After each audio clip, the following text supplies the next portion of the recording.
Hello. Hello, everybody. It's Cooking with Mario and Claire. And these are the lasagnas that I'm testing out for freezing and then baking at a later date. So we thought that we would see how well it happens in front of you. We would show you how well that they unpackage and if it worked out well. Yeah, absolutely. Right? So we ate some already, which were really good. And then these ones, after Claire put them together, we put in the freezer and we tried different ones out. So we're going to test these out. You want to go first? I'll go first. Okay, so this one is an 8x8 pan. And what we did is I put parchment on the paper on the bottom, so and then it will be easier when we take everything out. And the goal is then it is the shape of the pan that I'm going to use when I bake it. So I'm going to take it out and it will be that shape, so that when I'm ready to bake it, I'm just going to put it right back in this pan and throw it in the oven. And I actually have my sister Sharon Hall to thank for that idea. So if you're ever looking for something you want to freeze and then you're going to pop it right into that dish, freeze it in that dish if you can. It'll be that exact size. You pop it in, you're ready to go. And now that it's all frozen, while she's taking it out, once we take it out, it's already sealed up, kind of, and maintaining its shape, right? We're going to go ahead and vacuum seal it, and that way we don't have all of the moisture built up. It won't get any kind of freezer burn. Yeah. And we'll hold on to it. Okay, so there's the cheese. Everything's frozen. I'm going to try and either pull it out or tip it out. Oops, I think my parchment got a little bit wet. So we're going to have to see. I might have also put plastic wrap here. I didn't do that. Let's see if we can. Yeah. Oh, there it is. There we go. Just need a little bit. There we go. Nice and solid. That'll work out really well. Now, you could bake it with the parchment. You could. You can. Okay. But I'm going to see if I can get it off, because ideally if I bake it there, then you're going to have to warn your eaters to get the parchment off. So it did get a little bit wet. I was curious to see how this was going to work, because I did sauce the bottom first. I've seen some other recipes where they put the noodles, the hard noodles on the bottom.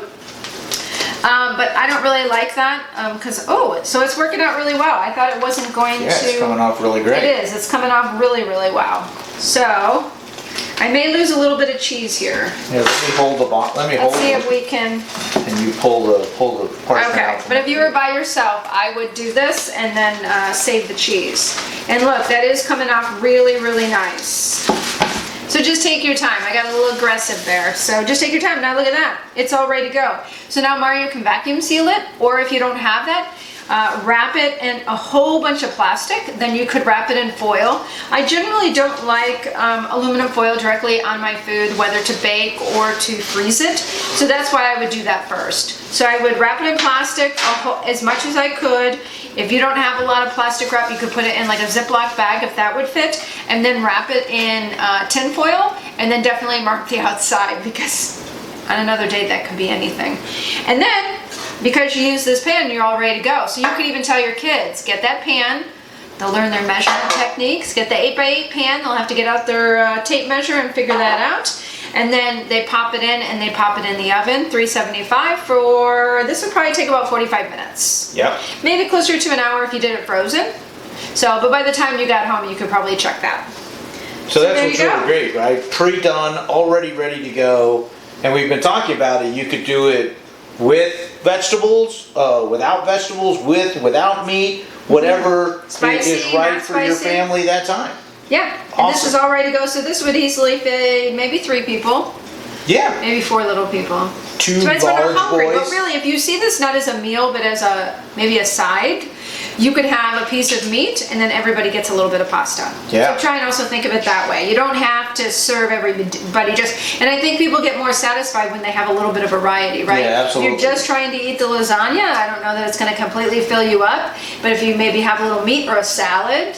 A salad. A salad? A salad. Salad? A salad. But I think what's really great though is, we like to have pasta or you have a carb, but it's a little bit different. And instead of I don't know how much your typical frozen brand is, but this Right. is your home frozen brand. Yes. You're doing it yourself. You know what you put in it. Yes, you know what you absolutely. like, and it's flavored the way you and your family like to eat. Right, and That's the very great thing about reasonable, it. very extremely reasonable to make with the ingredients. So there we All go. right, Okay, so excellent. that was number one. Okay.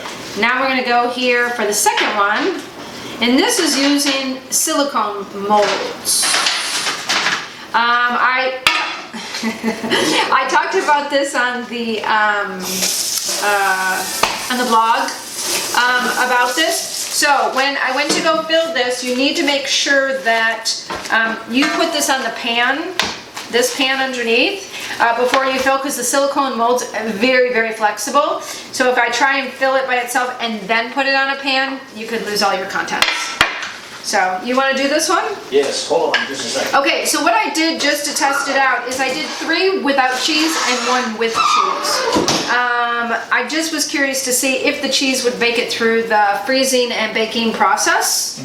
So that's why I've done it that way. Again, you may have somebody who's not crazy about cheese. That's the beauty of this, is that this could easily feed like two meals for one person. And as we've said before, one can be spicy, one can be vegetarian, and it's just a matter of how you layer them. It's not so much extra work for you. Well, and these silicone molds are really great because you can use so many different things, and this freezing idea. Now we have the new ones that they're selling. These are really hard to find now. These ones that we can't even remember where we bought it. Yeah. But this is the new thing where it comes with a hard edge around the side, and then the middle is soft. Okay, so if you're looking for some, we got this at Bed Bath & Beyond. They don't have it in fun colors anymore. It's in this, so that's where you can find these. Let's see if we hold on to everything. Yeah, But look at that. that. I mean, it peels off super easy. yeah. I really like these. Now this one I think I did without sauce on the bottom, because again, I was curious to see what this was gonna be like. So that's why this one looks like that. But look at that, look how great that is. And the silicone, you can bake in it. So you could just Absolutely. put those back in there. Or if you wanted to, you probably could jam a couple of them in here and bake them that way. Like if you crowded them in enough. But ideally you want to pick the same container that you froze it in so that you keep the nice shape at the end. But if you're not all worried about the shape, then But I I think would the just other jam it thing in. too, right, is by taking them out right now, you've released that baking dish for some other opportunity, right? Right. So you may want to bake something else at another time. Maybe you want to bake you only put all these together on a Sunday afternoon. You don't have to eat them this week. The nice thing, we're going to vacuum seal them, and when you vacuum seal something and freeze it that way, it'll last in the freezer 4 to 6 months, no problem. As opposed to just don't worry about it. You freeze it when you know you've But made it. think about it will this. eat. It will cook just fine. Yes, it will. But think about it too. Let's say you wanted to make meals for somebody who's having a baby. They just need meals for whatever reason. How great would this be? That you could make this, you'd have some for yourself, you have some to give them. And again, if you do an 8x8, most people have an 8x8 dish somewhere. So that would be probably Yeah. a really good size for them. You freeze it, if you vacuum seal it, or you know somebody like Mario with one, it's even better. You mark it on there, you give it to them. They don't have to eat it right away. They put it in the freezer. And Well, if you're sending kids off to college, you don't want them just living on cereal the whole time. there you go. Pre-make some of these bad boys, put That's them in their right. freezers, vacuum sealed up. All Yeah. that person's got to do All is you gotta pull do it is out. what? Teach them how to use a timer, right? Pretty much. Teach them how to use a timer. They take the lasagna out. Voila. It's good to go. All right. So there we go. I hope you enjoy this. We're really looking forward to it. So when we bake these, and whenever we're going to bake them, At some point in the future. yeah, then we'll get back to you and let you know how well they came out. But right now I'm very, very pleased with the size of it. Yeah, they'll vacuum seal up well. They'll store really well. Yes. And they'll be great to pull out whenever we need them. Yeah, and so we hope you give this a try. Again, use whichever containers you have in your house. I recommend something smaller, not a huge dish, because then you've committed to that whole pan. So make something smaller and serve as many as you want, and we'd love to hear about your lasagnas. Absolutely. Let us know what you put in them. Yeah, All right, thanks for joining Cooking with Mario and Claire. Don't forget to subscribe. Bye. Bye.